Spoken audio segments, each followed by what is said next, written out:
Frugal comme Frogger, ou plutôt Frogger comme Frugal. Frogger, c'est le nom d'une application dont je reçois, et j'en suis ravi, son créateur, Ronan Robb. Bonjour. Bonjour. Frogger avec 2G. Oui, avec 2G. Pas facile à prononcer. Pas facile à prononcer, mais en effet, ça rappelle le terme de frugalité. Qui est cher à notre concept en tout cas. Frugalité numérique, c'est une appli pour nous aider à avoir une vie numérique un peu moins lourde au niveau environnemental, donc à limiter l'impact environnemental du numérique. De quelle manière exactement vous pouvez nous décrire cette appli ? Alors en fait, cette application, elle a vraiment pour objectif de sensibiliser les utilisateurs à un usage plus responsable de leur smartphone. Donc ça passe par une analyse, un audit automatisé des services numériques, donc des applications qui tournent, de la manière dont on consomme la donnée. Donc je télécharge l'application Frogger sur mon smartphone et là elle va aller chercher un certain nombre d'informations sur mes pratiques habituelles en fait. Exactement, notamment la consommation. Est-ce que vous utilisez plutôt du réseau Wi-Fi ou de la 4G ? D'accord. Puisque ça paraît bête, hein, mais finalement c'est un critère qui va avoir un impact environnemental assez important. Parce que la 4G consomme plus que le Wi-Fi. Exactement. On va essayer aussi au maximum à travers, dans cette application, au-delà de donner un score, qui permet de se situer un petit peu par rapport aux autres et de donner un peu une notion un peu de pouvoir progresser, de s'améliorer de manière un peu ludique. Alors moi je l'ai testé, attendez, je crois que j'avais pas un très très bon score, mais bon, je pense que j'ai des excuses parce que quand on travaille un peu proche du numérique, on a le droit de dépasser un peu les normes, non ? Je travaille dans le numérique et non, vous avez en fait on devrait être exemplaire, mais je pense que... moi je vois 42, c'est quoi ? 42, c'est... En dehors du fait que c'est un chiffre très numérique, 42 c'est pas terrible. Peut mieux faire. Peut mieux faire. Ouais, peut mieux faire. Je vais vous expliquer pourquoi. Déjà, quel est l'âge de votre smartphone ? Il est assez récent. Voilà, oui, d'une part. Est-ce que vous l'avez acheté reconditionné ? Non, parce qu'il est vraiment récent. Mais vous auriez même récent, malheureusement, il y a des téléphones reconditionnés sur le marché. C'est vrai. Et finalement, donc ça compte, c'est pris en compte. C'est pris en compte, tout à fait. En fait, on va aller chercher le modèle du téléphone. Vous regardez le modèle, vous regardez Et voilà, l'âge du téléphone. On va poser la question à l'utilisateur, est-ce que vous l'avez acheté sur des réseaux type back market, pour reconditionneur. Pour reconditionneur. Oui, il y en a plusieurs. Et on va pondérer ces critères à travers ce score. Okay. L'important, c'est de comprendre de sensibiliser sur tous les aspects de l'usage, et donc dès l'achat du téléphone, c'est là où il y a un coût vraiment environnemental qui est très fort, même un coût social, puisque derrière il faut comprendre comment est fabriqué un téléphone, un smartphone, même un ordinateur, et donc on se doit tous d'être un peu acteurs d'un numérique plus vertueux. Tout à fait. Après, vous examinez également le temps qu'on passe sur telle ou telle appli, puisqu'il y a un petit questionnaire, vous m'avez demandé combien de temps je passais sur les réseaux sociaux, etc. Donc c'est là où j'ai éteint d'ailleurs.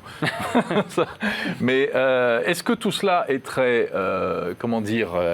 scientifique et réel, ou bien c'est pour donner une idée, pour sensibiliser, en fait, c'est un peu ce que vous disiez. Il y a une part de scientifique, puisqu'on s'appuie sur des algorithmes et des chiffres issus du Shift Project, et notamment un modèle scientifique qu'on appelle le One Byte Model, où on arrive à transposer finalement toutes ces informations qu'on va récupérer sur le smartphone en équivalent. C'est compliqué carbone. Parce que même les chiffres du Shift Project sont contestés sur...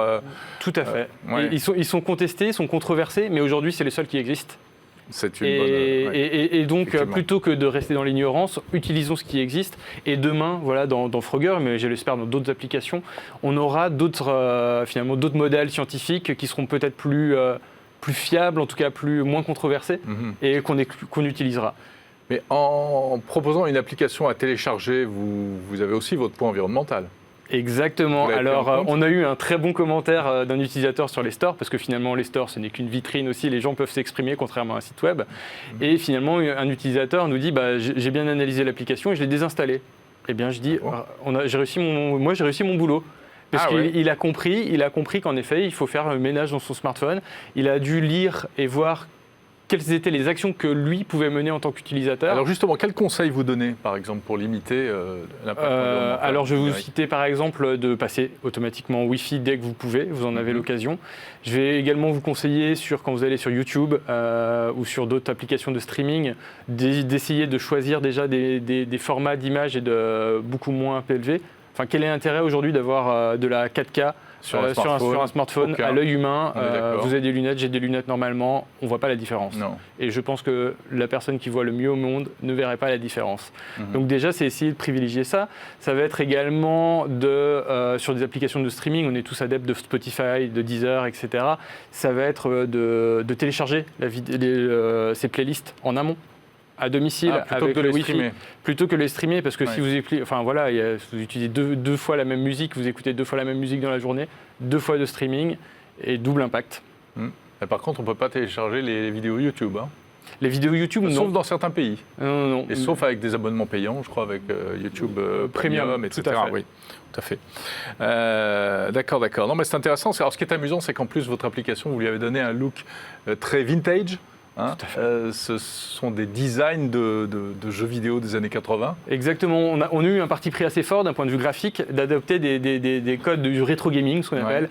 Double enjeu pour nous, c'était de rendre ludique finalement l'interface à destination des plus jeunes, qui sont ceux qui finalement ont un comportement. C'est votre cible on adresse vraiment toute la cible, tout le panel. Donc s'adresser aux jeunes à travers un design un peu de gaming, etc.